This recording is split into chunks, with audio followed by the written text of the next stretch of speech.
Bismillahirrahmanirrahim. Alhamdulillahirabbil alamin wassalatu wassalam ala asyrafil anbiya'i wal mursalin wa ala alihi wa sahbihi ajma'in. Subhanaka la ilma lana illa ma 'allamtana innaka antal alimul hakim. Rabbi shrah li sadri wa yassir li amri wahlul 'uqdatam min lisani yafqahu qawli. Amma ba'd. Alhamdulillah ala nikmatil Islam, alhamdulillah ala nikmatil iman wa kafa biha min ni'mah. Alhamdulillah, segala puji bagi Allah Subhanahu wa taala yang memberi kita nikmat Islam iman, yang memberi kita nikmat ketaatan kepada Allah Subhanahu wa taala, yang memberi kita nikmat pengetahuan tentang syariatnya Nabi kita Nabi Muhammad sallallahu alaihi wasallam, di mana setiap kali seorang muslim mendapatkan sebuah kesulitan, Allah Subhanahu wa taala selalu menjanjikan jalan keluar. Inna ma'al usri yusra, fa inna ma'al usri yusra. Di setiap kali satu kesulitan, Allah Ta'ala menawarkan dua jalan keluar. Itu yang dijanjikan oleh Allah Subhanahu wa Ta'ala. Begitu juga yang terjadi kepada syariat yang namanya tayammum. Yang kita kenal dengan tayammum ini adalah sesuatu yang menjadi jalan keluar ketika umat muslim kala itu para pasukannya Nabi Muhammad SAW mendapatkan kesulitan untuk melaksanakan ibadah kepada Allah Subhanahu wa taala disebabkan karena kalungnya Sayyidah Aisyah yang hilang. Jadi di sekitar tahun ke-5 Hijriah atau 5 tahun setelah hijrahnya Rasulullah SAW ke negeri Madinah, di salah satu ghazawatihi, di salah satu peperangan yang diikuti oleh Nabi Muhammad SAW, dan salah satu kebiasaannya Nabi, beliau kalau pergi kemana aja, keluar kota ataupun juga yang seringkali yang beliau lakukan adalah pergi untuk berperang, beliau selalu membawa 2 atau 3 dari para istrinya dengan cara dikocok. Jadi kalau misalkan beliau itu lagi ada di Madinah, lagi ada di rumah, karena istrinya Nabi banyak, ada 9 orang, maka digilir harian untuk menginapnya. Jadi harian itu digilir sama Nabi. Sehari di rumah Sayyidah Aisyah, sehari di rumah Sayyidah Hafsah, sehari di rumah Saudah dan lain sebagainya. Nah, digilir setiap harinya ketika beliau ada di rumah. Tapi kalau beliau sedang bepergian, nanti dari nama-nama istri ini nanti dimasukkan ke semacam kocokan arisan seperti itu. Nah, nanti siapa yang keluar, yang nggak keluar namanya nggak boleh ngiri. Jadi yang nggak keluar namanya nggak boleh ngiri. Dan hari-hari perginya Nabi keluar kota itu, nanti begitu nyampe ke Madinah nggak perlu dikodok. Nah, ini yang perlu diketahui sama orang-orang yang punya istri lebih daripada satu. Kewajiban untuk adil itu, dari segi nafkah, dan juga dari segi menginap. Menginap itu dalam arti seharian itu jatahnya di rumah istri tersebut. Nah, itu yang dilakukan oleh Nabi Muhammad SAW. Nabi Muhammad kalau pergi bepergian dikocok istrinya. Jadi enggak beliau pilih-pilih gelembok karo sing iki maunya sama yang ini, enggak, dikocok siapa yang keluar, dan ketika pulang enggak perlu untuk dikodok. Nah, maka Sayyidah Aisyah waktu itu beliau ikut perang. Nama perangnya adalah perang Bani Mustalik atau juga dikenal dengan Ghazwatul Muraisi'. Ghazwatul Muraisi' itu terjadi di sekitar tahun ke-5 dari hijrahnya Rasulullah SAW. Di perjalanan pulang, ketika perjalanan pulang, ternyata jadi tinggal sehari lagi nyampe ke negeri Madinah. Di waktu itu, malam itu beliau beristirahat di daerah yang namanya Bidatil Jaish. Namanya daerah tersebut namanya Zatul Jaish, atau kalau sekarang orang itu daerah tetangganya Dzulhulaifah. Dzulhulaifah kalau orang sekarang juga ngasih nama Al-Barul Ali atau Bi'ir Ali, salah satu mikot haji. Kalau orang berangkat dari daerah Madinah, maka berangkat haji maka mesti ngambil mikotnya di Bi'ir Ali. Di Bi'ir Ali. Nah, itu daerah dekat situ. Itu Rasulullah SAW nginep di daerah tersebut. Tahu-tahu Sayyidah Aisyah ngadu sama Nabi, ya Rasul, kalung saya hilang.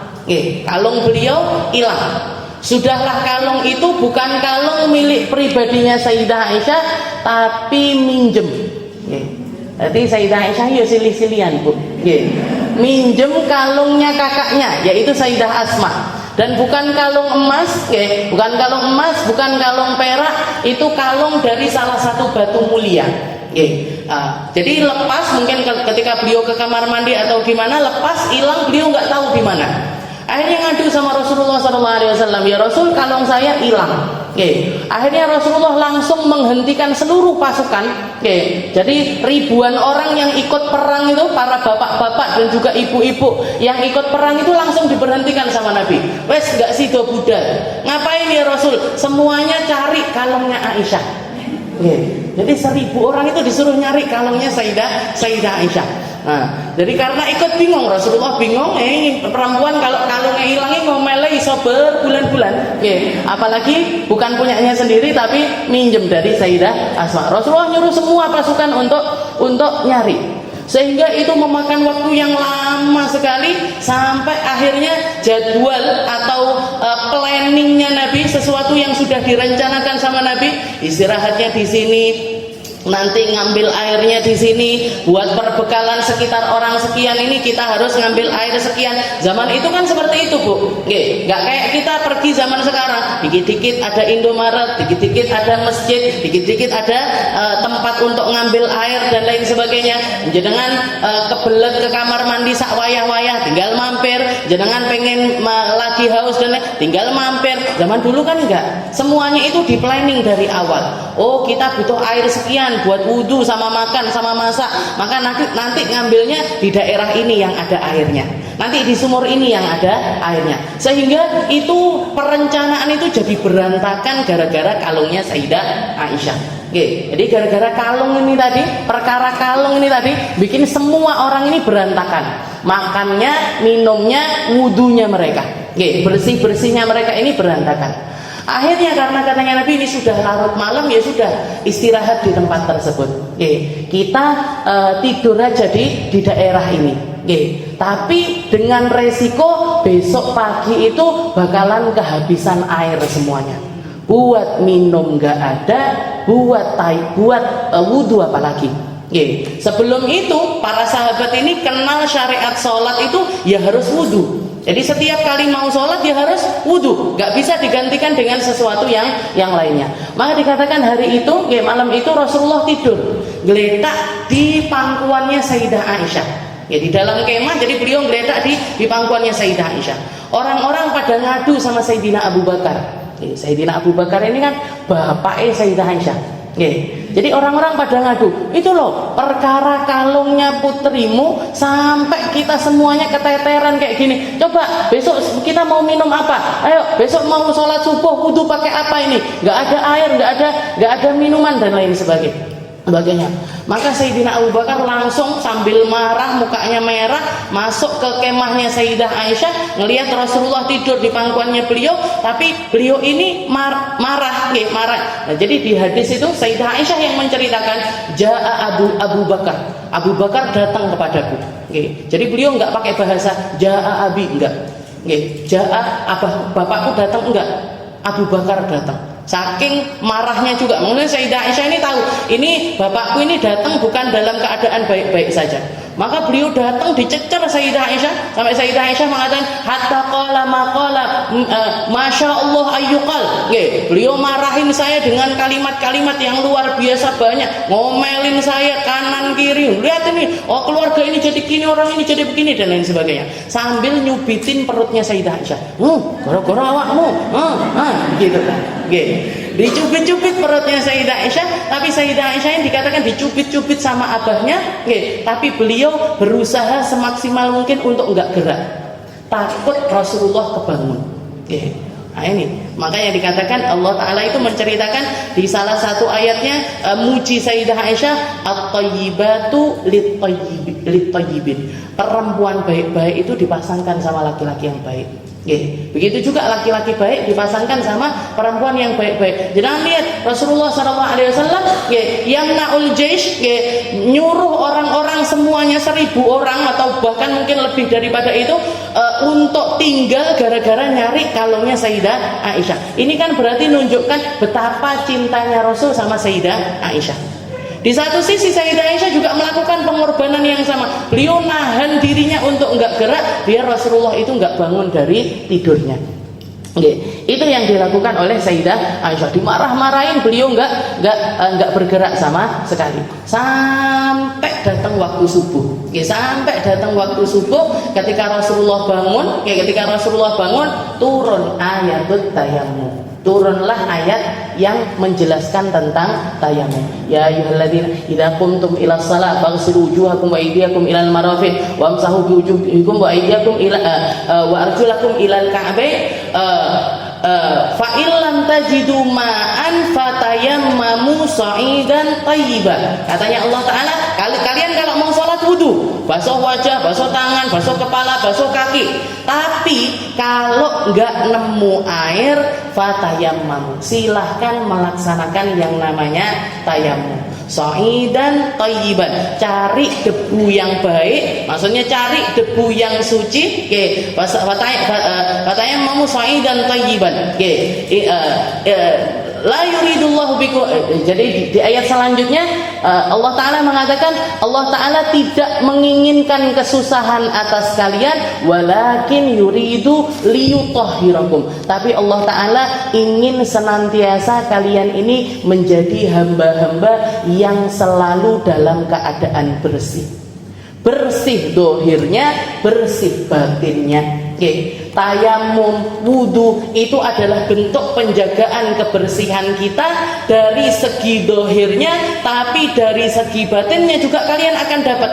Di setiap kali datangnya waktu sholat, kalian aku perintahkan untuk bersih-bersih sekaligus juga untuk sholat, agar hatimu ini selalu terjaga hubungannya dengan Allah Subhanahu wa Ta'ala. Karena tidak ada sesuatu yang bisa menjadikan hati kalian ini terjaga untuk selalu bersih kecuali ketika dia bersambung kepada Zat yang Maha Bersih.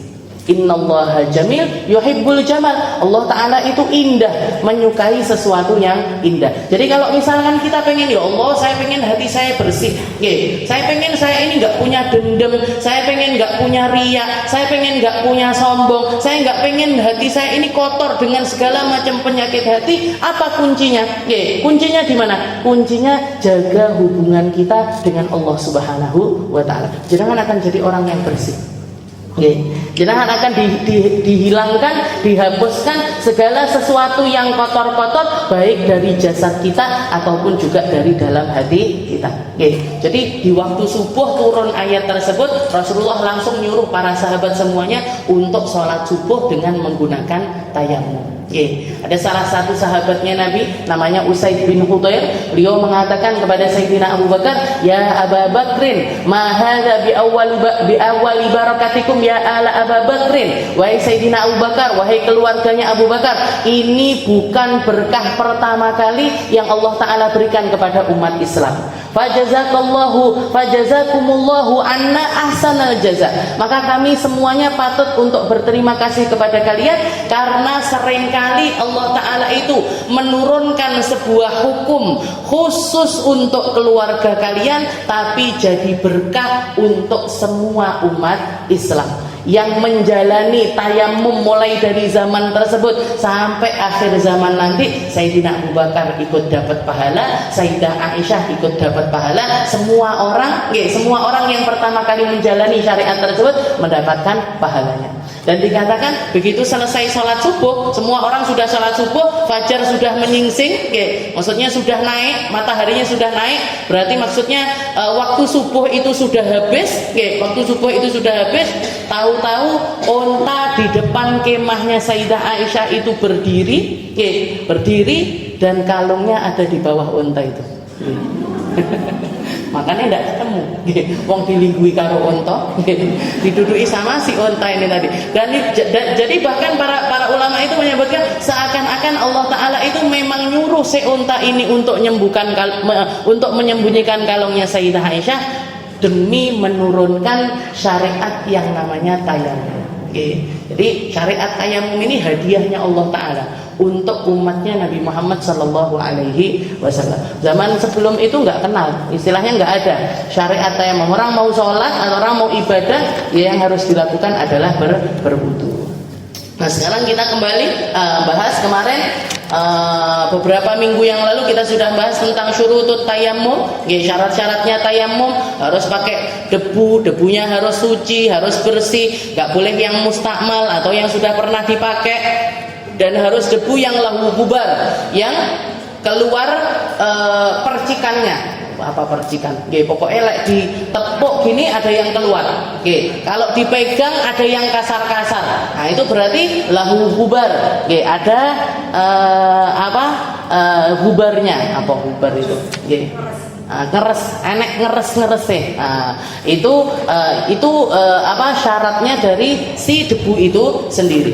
Setelah itu juga harus kita yang mendatangi, harus dengan dorbatain 2 kali tepukan. Setelah itu kalau ada najis-najis di badan harus dibersihkan dulu najisnya, harus nyari arah kiblat terlebih dahulu, harus setelah masuknya waktu sholat, harus setelah masuknya waktu sholat, dan harus dilakukan 1 kali tayamum, hanya bisa dipakai untuk 1 kali sholat fardu. Nah ini semua ibadah doruriyah, semua toharoh doruriyah, semua toharoh yang nggak sempurna tapi menjadi jalan keluar dari toharoh aslinya, itu selalu mensyaratkan hal-hal semacam ini.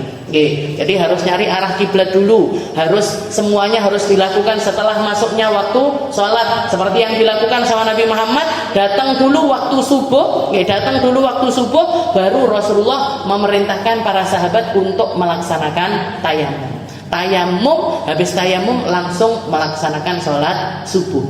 Dan 1 kali tayamum hanya bisa dipakai untuk 1 kali sholat fardu. Tapi bisa dipakai untuk berapapun sholat sunnah. Berapapun sholat sunnah. Maka sekarang kita masuk ke furudut tayamum wa sunani. Yang pertama kita akan bahas yang sini dulu. Fardunya tayamum. Fardunya tayamum ini apa? Sesuatu yang harus ada di dalam tayamum kita. Kalau di dalam sholat, fardunya sholat, niat, habis itu basuh wajah, basuh tangan, basuh kepala, basuh kaki, tertib. Nah, itu adalah fardunya wudu. Itu adalah fardunya wudu sesuai dengan apa yang diperintahkan oleh Allah Ta'ala di dalam Al-Quran. Maka wudu juga, tayamum juga sama. Tayamum juga sama. Fa illam tajidu ma'an, katanya Allah Ta'ala, jika kalian tidak menemukan air, fatayammamu sha'idan thayyiba, maka silahkan melaksanakan tayamum dengan menggunakan debu yang baik. Famsahu biwujuhikum wa aydikum min. Gimana caranya? Cukup basuh wajah dan kedua tangan kalian. Cukup wajah dan kedua tangan kalian. Maka dari hadis ini, dari ayat ini, maka tayamum itu wajah dulu baru tangan. Tidak oleh diwalik. Aku melek tangan dhisik, pakai wajah. Boleh dulu tayamum. Jadi kalau seperti itu berarti misalkan dia tangan dulu, habis itu wajah, maka harus diulangi lagi. Harus diulangi lagi. Jadi tangan dulu, habis itu wajah, maka berarti dia harus basuh tangan untuk kedua kalinya. Karena basuh tangan yang pertama itu dianggap tidak sah. Maka yang pertama apa? Kalau fardunya tayamum yang pertama apa? Naqlut turab. Memindahkan debu. Jadi debu ini harus dipindahin. Nggak boleh tanpa pemindahan, itu nggak boleh. Nggak boleh tanpa usaha pemindahan, itu nggak boleh. Seperti yang misalkan saya mau tayamum, saya masukkan kepala saya di jendela, habis itu enek angin, bawa debu ini, badai, istilahnya debunya itu disampaikan sendiri ke wajah, gimana nggak sah? Enggak sah. Jadi harus dengan naqlut tayammum. Wa huwa tahwilut turab min ayyi makan ilal wajhi wal yadain. Dari untuk wajah ataupun kedua tangan itu harus dinaqal, harus ditepuk dulu baru dipindahkan. Ditepuk dulu baru dipindahkan. Nah, setelah itu yang kedua an-niyah. Yang kedua syaratnya adalah niat. Dan niat ini juga sama seperti ibadah yang lainnya. Niat itu selalu berada di awalul amr. Di bagian pertama yang kita basuh. Kalau wudu jenengan niatnya ketika basuh wajah, tayamum juga ketika kita membasuh bagian wajah. Niatnya itu ketika kita basuh bagian wajah. Niatnya gimana? Niatnya nawaitu tayammuma listibahati fardhis shalah. Jadi ngeten. Misalkan ini debu. Kita tepuk dulu tangan kita, kita tepuk dulu tangan kita di bagian ini, ditepuk dulu seperti ini. Dan sunnahnya itu tangannya diginikan, nggak boleh gini boleh Ustaz, boleh, tapi lebih baiknya lagi kalau kita tafrijul asabi. Jadi tangannya ini dilebarkan. Ditepuk dulu sekali. Setelah itu ketika basuh bagian, jadi pertama kali kita nempelin tangan kita di bagian kepala kita, di bagian wajah kita, di situ kita tempatnya niat. Nawaitu tayammuma listibahati fardhis shalah. Terus diusapkan sampai ke bagian bawah.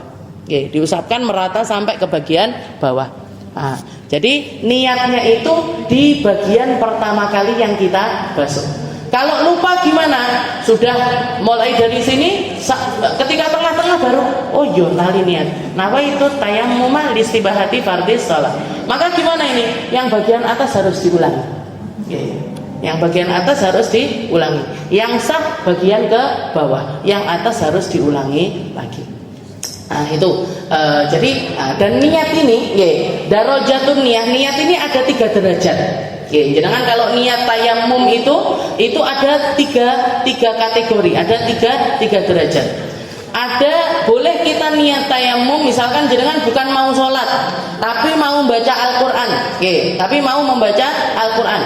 Jangan niat nawaitu tayamum li qiraatil Quran. Ya Allah, saya niat tayamum untuk membaca Al-Quran. Gimana? Boleh. Nah itu derajat pertama.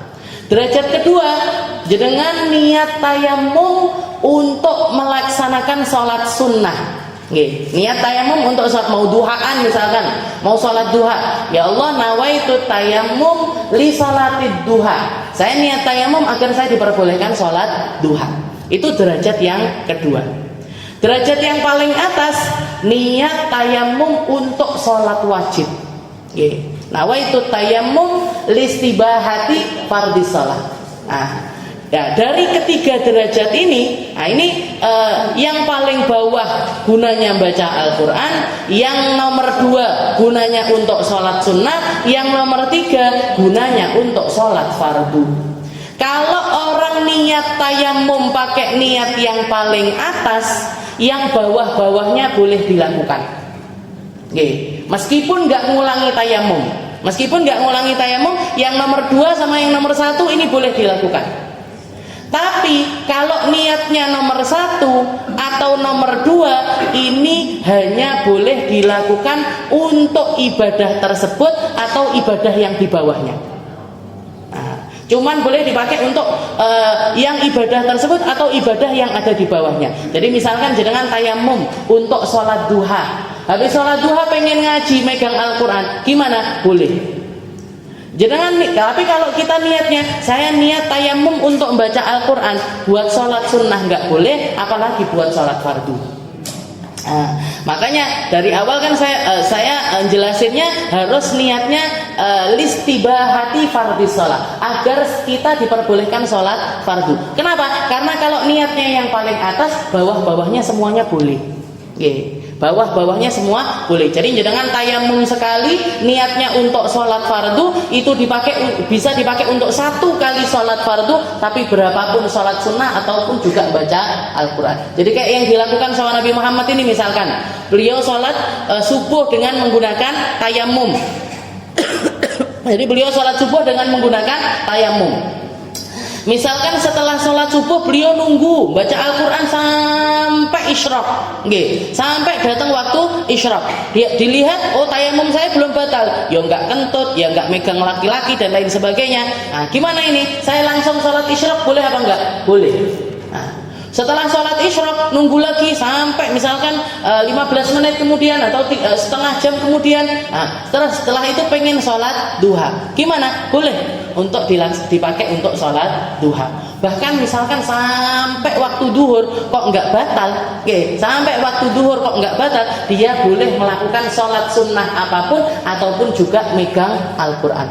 Tapi nanti kalau masuk waktu duhur harus tayamum ulang. Masuk waktu duhur harus melaksanakan tayamum untuk melaksanakan sholat duhur. Nah, ini namanya darajatun niyah. Makanya katanya Sayyidina Umar meriwayatkan dari Rasulullah SAW, innamal a'malu binniyat.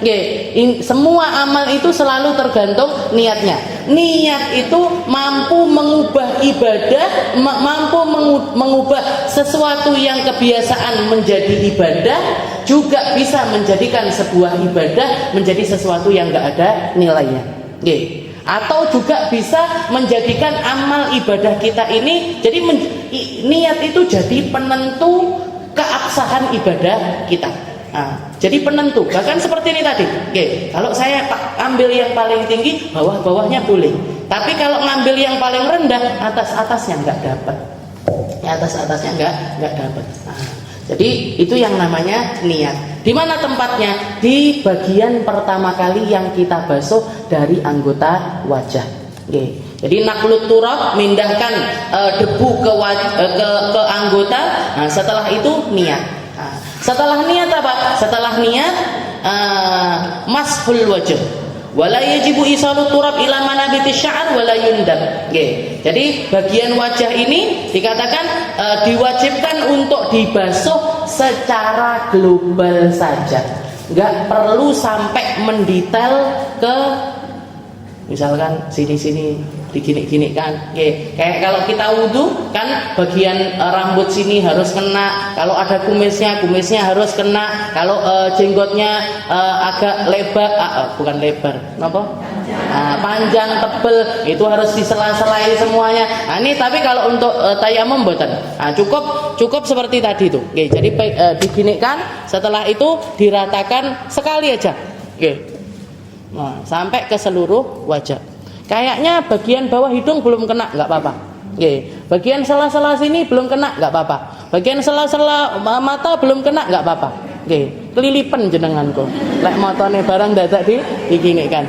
Jadi istilahnya global aja untuk pembasuhan bagian wajah. Nah, nanti tangan juga seperti itu. Jadi setelah mashul wajah, setelah itu mashul yadain. Basuh bagian tangan. Tangan untuk tayamum ini sama seperti wudhu, yaitu sampai ke siku-siku. Jadi sekali kita ngambil seperti ini untuk bagian wajah, ngambil yang kedua di tempat yang sama boleh nggak Ustazah? Boleh. Kenapa? Karena ini belum jadi belum jadi debu yang mustakmal.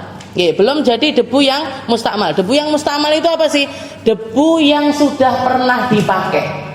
Sedangkan ketika kita ngambil yang pertama kali, itu tidak ngangkat hadasnya tangan, tapi kita hanya memindahkan debu untuk basuh bagian wajah. Nah, jadi nggak apa-apa ngambil di tempat yang sama itu nggak apa-apa. Jadi kita ambil seperti ini, setelah itu basuh bagian wajah. Ngambil lagi, misalkan di tempat yang sama atau kalau was-was ngambil di tempat yang lainnya, ya setelah itu tangan ini dibagi jadi dua, seperti yang kemarin kita bahas. Diginikan sampai ke siku-siku. Setelah sampai siku dibalik, seret, jempol kena jempol. Nanti bagian sini juga gitu. Dari ujung seret dibagi dua. Setelah itu diginikan, setelah itu jempol sama jempol. Nah, nanti bagian tangan diginikan sebentar. Nah, itu adalah cara kita untuk tayamum. Dan yang terakhir adalah at-tartib. Oke, jadi ini semua harus dilakukan secara berurutan, nggak boleh tanpa jeda.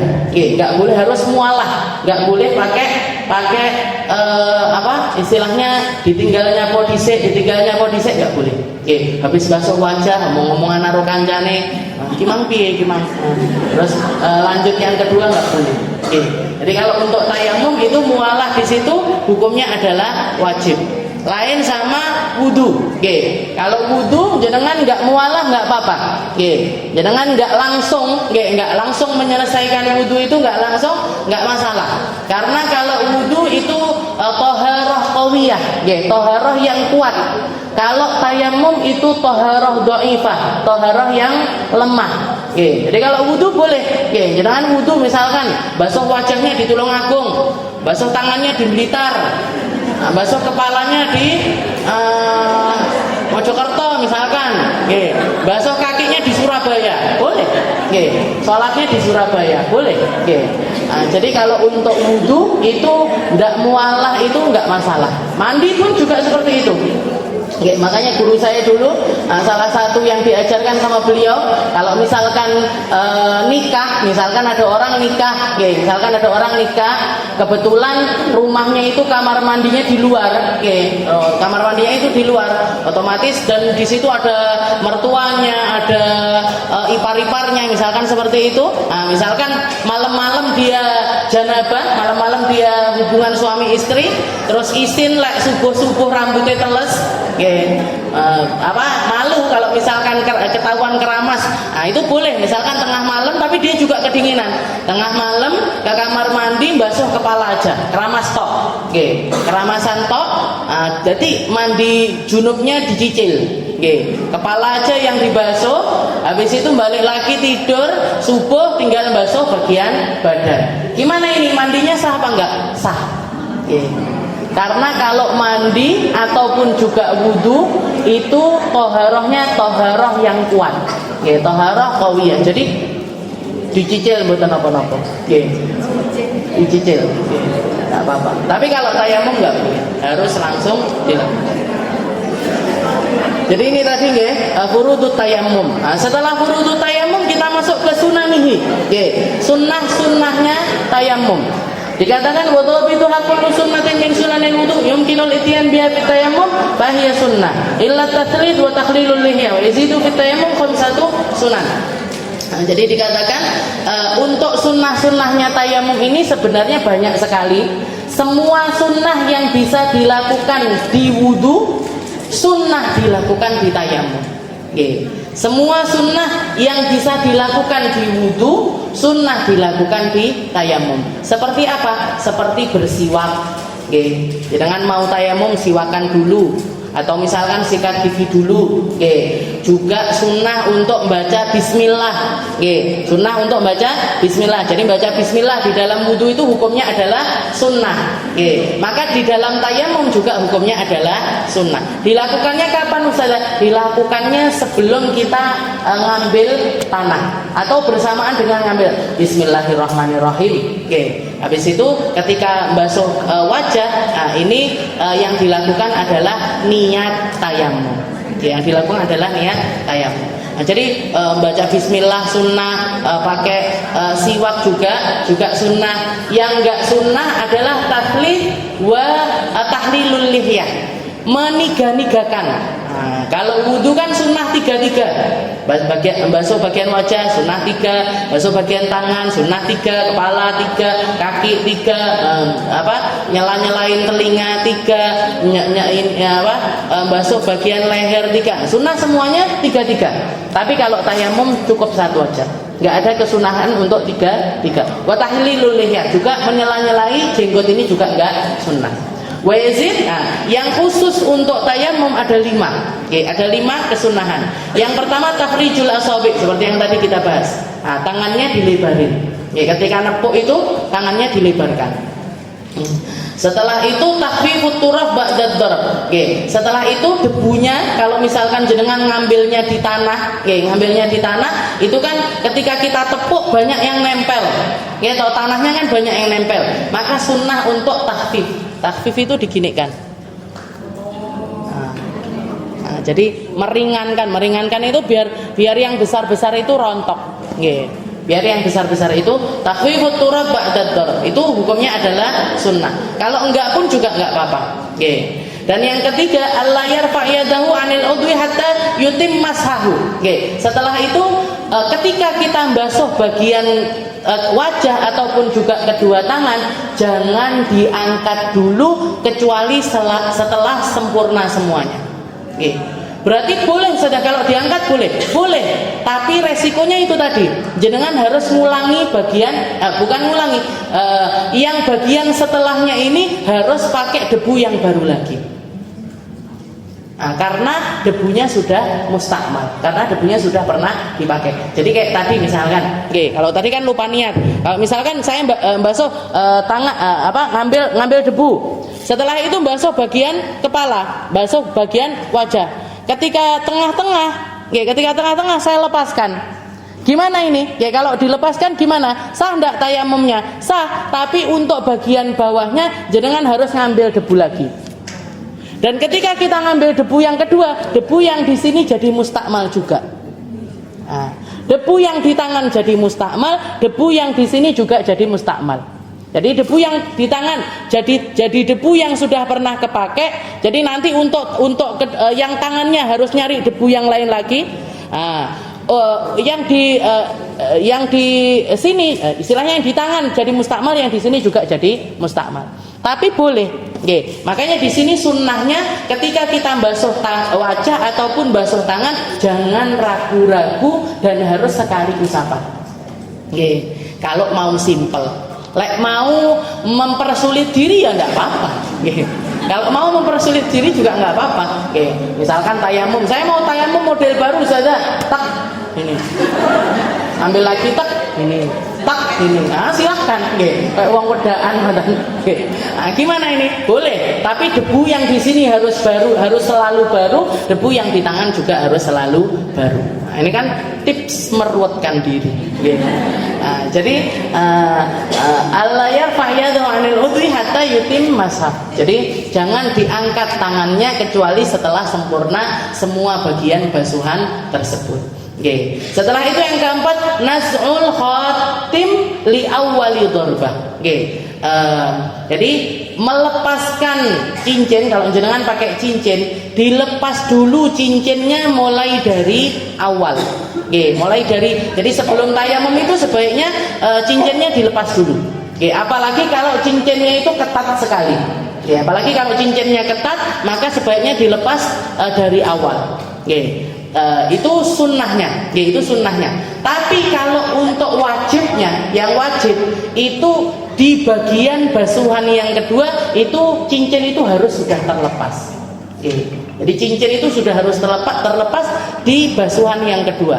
Kenapa? Karena bagian yang di bawahnya cincin termasuk bagian yang harus kena debu. Kalau yang dibagi ketika berarti sah kalau saya masih pakai cincin di basuhan yang pertama sah, tapi nanti setelah basuhan pertama jenengan harus melepas cincin untuk bagian yang kedua. Makanya disunahkan untuk melepasnya dari awal. Dilepas saja dari awal, habis itu baru melaksanakan tayamum. Itu sunnah yang keempat. Dan yang kelima, Allah yamsahat turab anil an a'dha'i tayammum hatta yafruq minas shalah. Nah, ketika kita sholat menggunakan tayamum, otomatis kan ada debu-debu yang nempel ini di wajah ataupun juga di tangan. Itu sunnah untuk dipertahankan sampai selesai sholat. Risih ustazah, misalkan gatel ustazah, disabar-sabari dulu sampai selesai sholat. Selesai sholat mau jenengan bersihkan seperti ini nggak masalah. Tapi sunnahnya dipertahankan sampai selesai dari sholat. Karena itu sama kayak wudhu lah.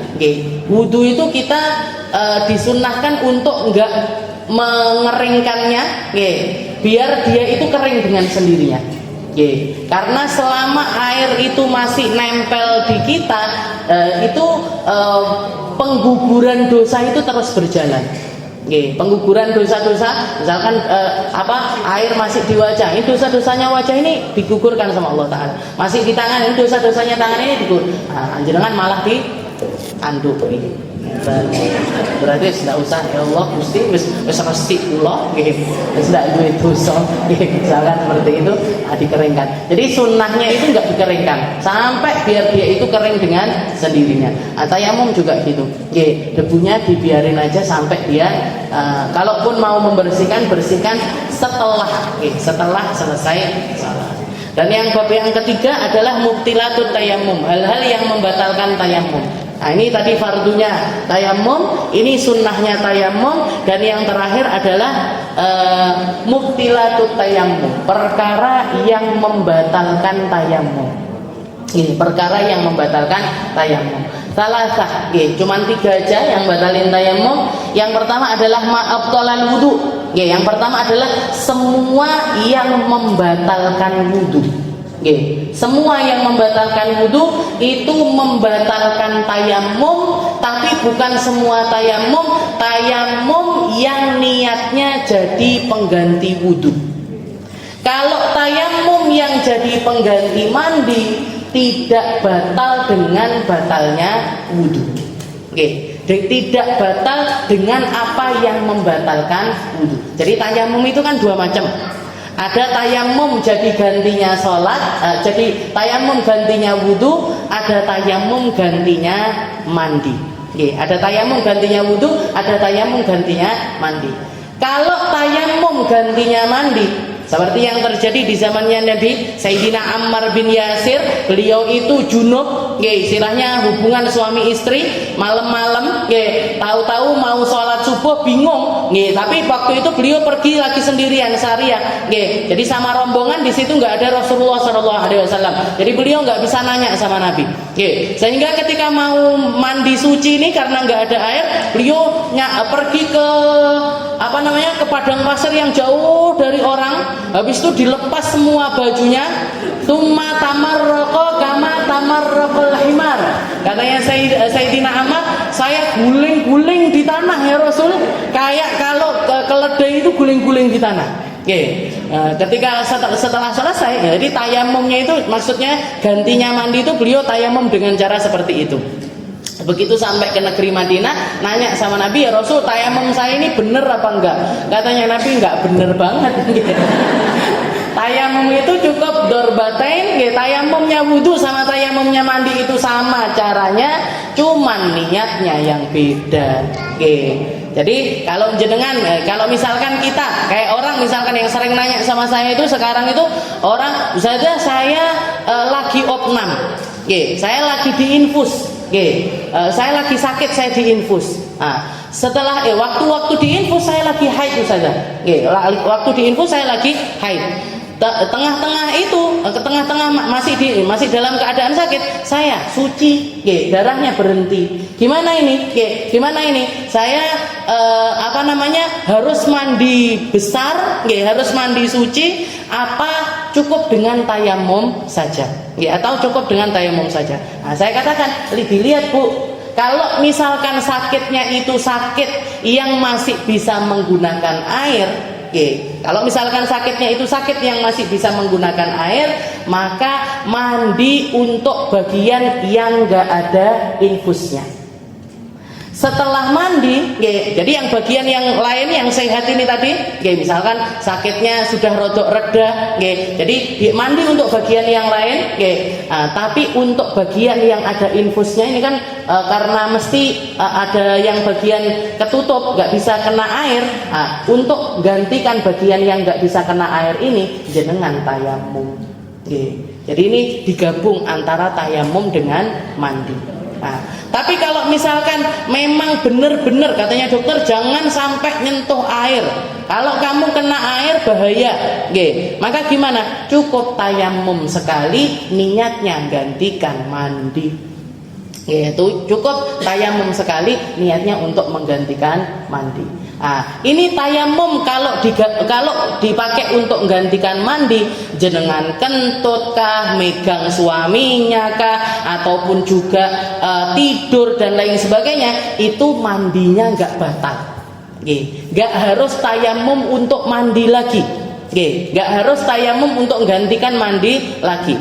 Tapi nanti setiap kali masuknya waktu sholat, tapi nanti setiap kali masuknya waktu sholat, jenengan tayamum lagi untuk gantikan wudhu. Tayamum lagi untuk gantikan wudhu. Nah, tayamum yang dipakai untuk gantikan wudhu inilah yang batal dengan semua yang membatalkan wudhu. Jadi misalkan mau sholat duhur, sudah nunggu adzan duhur, tayamum, buat mau dipakai buat sholat duhur, jangan tayamum. Begitu selesai tayamum, peret, kentut, gimana ini? Nah, nasib tayamum saya ini gimana?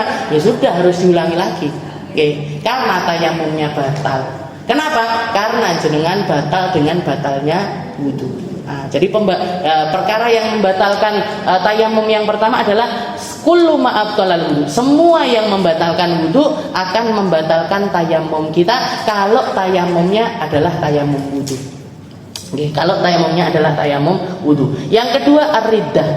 Yang kedua yang batalin tayamum juga adalah naudzubillah, murtad. Orang murtad itu kalau tayamumnya langsung batal. Lain sama wudu. Kalau wudu seperti yang tadi kita bahas, wudu itu toharoh qawiyah, toharoh yang kuat. Murtad itu tidak membatalkan wudu. Jadi kalau misalkan naudzubillah ada orang keluar dari agama Islam ketika dia berwudu, jadi ada orang habis wudu, selesai wudu, naudzubillah dia keluar agama atau melakukan sesuatu yang menjadi kelakuannya orang-orang non muslim, maaf misalkan pakai atributnya orang kafir ataupun juga pakai hal-hal yang menjadi simbol-simbolnya orang kafir, ngeten-ngeten misalkan, melakukan hal yang semacam itu dengan niatan ngikuti apa yang dilakukan sama orang kafir. Gimana ini wudunya? Habis itu dia sadar misalkan, masuk lagi asyhadu an la ilaha illallah wa asyhadu anna muhammadar rasulullah. Gimana ini wudunya dia? Gimana? Sah, nggak batal wudunya. Karena wudu ini ibadah yang kuat. Tapi kalau tayamum langsung batal. Jadi ar-riddah atau murtad itu keluar dari agama Islam itu membatalkan tayamum, tapi tidak membatalkan wudu ataupun juga mandi. Dan yang ketiga tawahumul ma'in tayammum li faqdih. Ulama fikih itu seperti itu detailnya di dalam naruh ini sebenarnya saya nggak detail banget. Jangan mau lebih detail lagi, nggak pakai kitab ini, kitab yang lebih besar lagi. Ini tadi separuh detail lah. Tapi jangan paham mau bukan? Paham apa bingung ini atau dua hal yang mirip. Dan yang ketiga tawahumul ma'in tayammum li faqdih. Yang ketiga yang membatalkan yang ketiga adalah tawahumul ma'in tayammum li faqdih. Jadi kalau orang yang tayamumnya ini karena nggak ada air, karena ketidakadaan air, PDAM mati semua, air nggak ada, orang-orang jualan air juga nggak ada, seperti yang terjadi di zaman-zaman dahulu. Jadi orang karena memang benar-benar nggak ada air, dia tayamum, bukan karena sakit, bukan karena sebab-sebab yang semacam itu, tapi karena ketidakadaan air. Maka ketika dia tayamum, misalkan selesai tayamum, dia mengira di satu tempat ini ada air, maka ketika itu masih waham, jadi di sini tawaham bahasanya. Jadi gini, persangkaan hati kita itu ada 3 derajat, Bu. Ada yang namanya waham, ada yang namanya dhon, ada yang namanya yakin. Ada yang namanya waham, bahasa Arab itu ada yang namanya waham, ada yang namanya dhon, ada yang namanya yakin. Kalau yakin ini apa Ustazah? Yakin ini seperti antara saya sama jenengan sekarang. Saya ngelihat Umira, saya ngelihat Ustazah Rohimah secara nyata di depan. Misalkan ada ibu di sini nanya, Ustazah Rohimah ada apa enggak? Ada. Mana? Nih beliaunya. Ini apa? Ini namanya apa? Yakin ada. Tapi kalau don itu misalkan Ustazah Rohimah duduknya di belakang sendiri.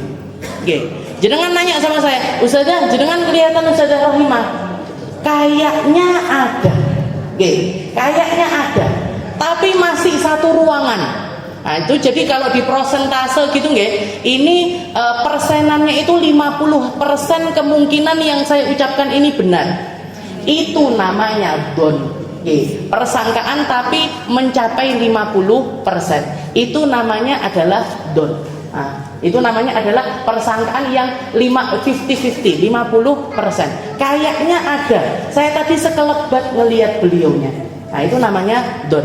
Dan Allah Ta'ala mengatakan di dalam Al-Quran, inna ba'duddonni ithmun. Kalian itu jangan banyak-banyak percaya sama persangkaan yang 50%. Karena kalau kalian banyak, karena hal yang namanya don, namanya persangkaan seperti itu, seringkali mendatangkan dosa-dosa yang lainnya.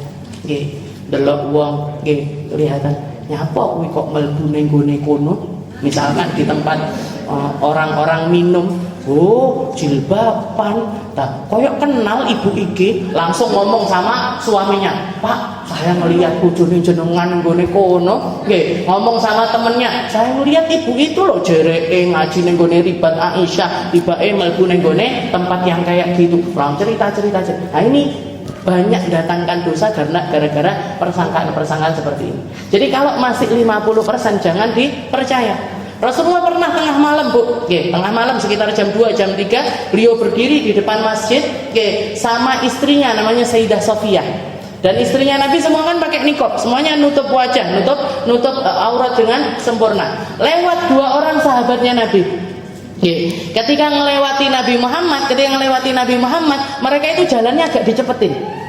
Jawane, maksudnya mereka ihtiraman bin Nabi, pengen menghormat sama Nabi, pengen jaga privasinya Rasulullah SAW. Maka beliau berdua ini jalan agak cepat.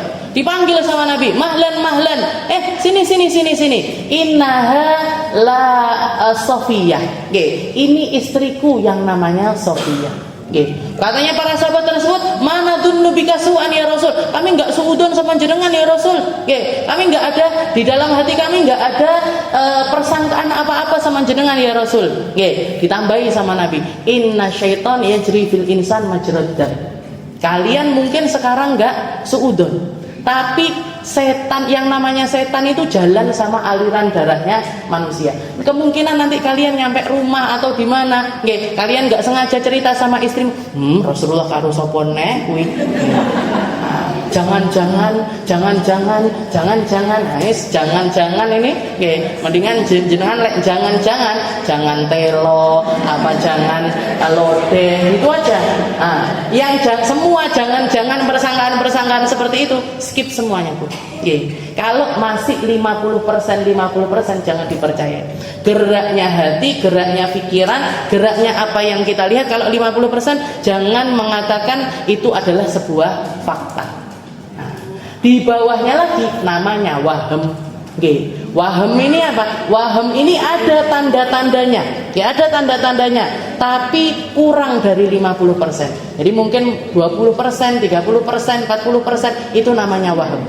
Nah, jadi batalnya wudunya orang, batalnya tayamumnya orang yang tayamum karena nggak ada air, itu bahkan batal dengan adanya waham. Belum sampai 50% pun sudah batal.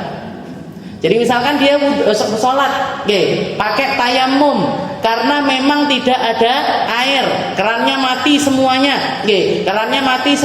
terus nggak ada apapun, ketika tengah-tengah sholat dia dengar wer atau kericik ngoten.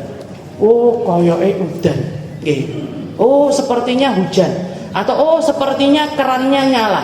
Gimana ini? Nasib sholatnya gimana? Batal. Nasib tayamumnya gimana? Batal. Kudu ndeloki air. Dia harus nyari tahu ini benar-benar ada air apa enggak. Begitu dibuka keluar rumah, tiba-tiba kipas angin. Misalkan bukan air ataupun bukan hujan ataupun juga bukan kerannya nyala, tapi suaranya kipas angin. Gimana ini? Diulangi tayamumnya. Nggih. Karena dengan adanya waham, nggih. Jadi seringkih itu tayamum itu, nggih. Serapuh itu tayamum itu, selemah itu tayamum. Jadi dengan waham aja sudah langsung batal. Belum sampai ke don, apalagi sampai ke yakin. Kalau yakin langsung batal. Oke, kalau don apalagi tambah batal. Ada waham aja, nah itu sudah langsung batal. Jadi dikatakan di sini tawahumul ma in tayammama li faqdi. Tapi ini khusus kalau untuk tayamum yang karena ketidakadaan air. Kalau karena sakit dan lain sebagainya tetap enggak batal. Mau ada air bah ataupun juga ada hujan deras seperti apapun tidak batal tayamumnya karena sebab tayamumnya bukan karena difaqdil ma, bukan karena ketidakadaan air. Wallahu a'lam bishawab. Insyaallah kita lanjutkan di pertemuan selanjutnya.